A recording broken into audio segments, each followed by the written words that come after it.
ایک پاکستانی کمانڈو مشرقی پاکستان میں دشمن اور غداروں سے بیک وقت نبرد آزما، حب الوطنی اور سرفروشی کی ایک لازوال داستان۔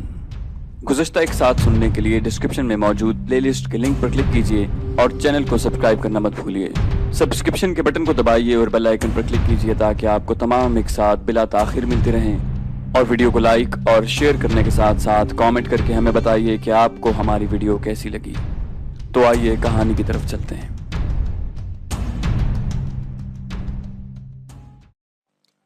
کلکتہ پہنچتے ہی ہم نے الگ ہونے کی تدبیر کی۔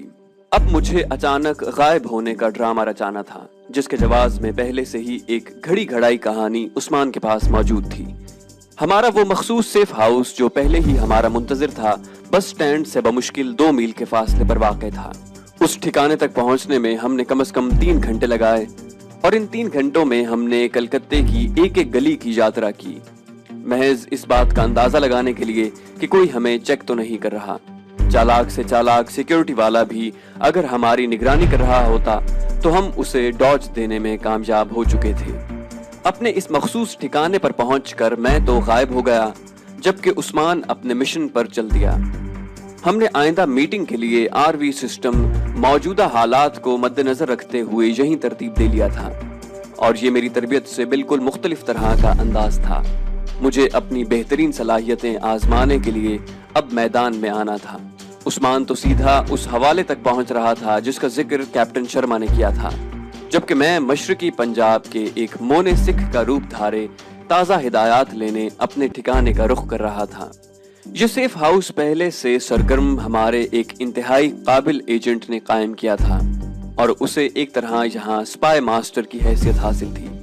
عموماً پہلی ہی مرتبہ لانچ کرنے والے ایجنٹ کا رابطہ ہائی کمان سے اتنی جلدی نہیں قائم کیا جاتا۔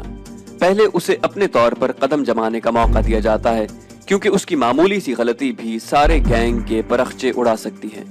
لیکن میرے افسران کو اعتماد تھا کہ میں مر تو سکتا ہوں، لیکن قابو آنے کی صورت میں اپنا ٹھکانہ نہیں بتا سکتا۔ پھر حالات میں اتنی تیزی سے اور اچانک تبدیلیاں رونما ہو رہی تھیں کہ میرے لیے اپنا ایک الگ جال بننے کو وقت ہی کہاں رہ گیا تھا۔ مجھے تو بہرحال پہلے سے قائم شدہ ایک نظام میں کسی جگہ فٹ ہو جانا تھا۔ یہ ٹھکانہ کلکتے کی ایک انتہائی گنجان آباد بستی میں تھا۔ میں شام کو اپنا حلیہ بدل کر ایک پنجابی مونے سکھ کا روپ دھارے وہاں اپنے ایک ساتھی کا منتظر تھا، جسے شام کو 5 بجے مجھ سے مل کر اگلی ہدایات مجھ تک پہنچانی تھی۔ ہماری میٹنگ کے لیے جو جگہ مقرر کی گئی تھی وہ اسی آبادی کا ایک تفریحی پارک تھا۔ اب تک اس بارے میں میری معلومات یہی تھیں کہ تفریحی پارک ایک بہت بڑا گراؤنڈ ہوتا ہے جس کے مختلف کونوں میں لوگ آبادی کے ہنگاموں سے الگ تھلگ تھوڑی دیر کے لیے سکون حاصل کرتے ہیں، لیکن یہاں گنگا الٹی بہ رہی تھی۔ گاندھی پارک میں گھستے ہی مجھے یوں لگا جیسے میں کسی چڑیا گھر میں آن پھنسا ہوں۔ یہ گراؤنڈ ضرور تھا، خوبصورت باغ اور مصنوعی پہاڑی بھی چشمے سمیت یہاں موجود تھی، لیکن عوام، خدا کی پناہ، یہ پارک کسی جلسہ گاہ کا منظر پیش کر رہا تھا، جہاں سیاسی لیڈروں کی بجائے کسی مشہور فلم ایکٹریس کو تقریر کی دعوت دی گئی ہو۔ 5 بجنے میں بمشکل چند منٹ باقی تھے جب میں وہاں پہنچا، اور پارک کے جنوبی دروازے سے ملحق دیوار کے قریب اپنے خیال میں دوسروں سے الگ تھلگ جا کر کھڑا ہو گیا۔ جاسوس کے لیے اپنی سروسز کا خطرناک ترین مرحلہ وہ ہوتا ہے جب اسے کسی دوسرے ایجنٹ سے ملاقات کرنی ہوتی ہے۔ ہر وقت ذہن پر یہی خوف سوار رہتا ہے کہ دونوں میں سے اگر ایک بھی پولیس کی نظر میں آ چکا ہو تو دونوں بے موت مارے جائیں گے۔ دنیا کے بہترین جاسوس اپنی غلطی سے کم اور دوسروں کی غلطی سے زیادہ پکڑے گئے ہیں۔ جو شخص مجھ سے ملنے آ رہا تھا وہ ہمارا گھاگ ایجنٹ تھا، اور ایک لمبے عرصے سے یہاں قیام پذیر تھا۔ مجھے الجھن اس بات سے ہو رہی تھی کہ پہلی چوری پر ہی نہ پکڑا جاؤں۔ جو ہی گھڑی کی سوئیاں 5 پر رکیں، میں چوکنا ہو کر پارک میں آنے جانے والوں کا کنکھیوں سے جائزہ لینے لگا۔ انہی میں وہ ذات شریف بھی موجود تھے جسے مجھ سے ملنا تھا، اور اگر وہ سیکیورٹی کی نظر میں آ چکا تھا تو میرے صیاد بھی انہی آنے جانے والوں میں موجود تھے۔ میں گردن موڑے ایک ہیرو قسم کے بزرگ کا جائزہ لے رہا تھا جس پر مجھے اب تک یہی شک تھا کہ وہی میرا دوست ہے، کہ اچانک میں بدک گیا۔ بات ہی کچھ ایسی تھی۔ میرے دائیں طرف سے گونجدار آواز سنائی دی، الکھ نرنجن،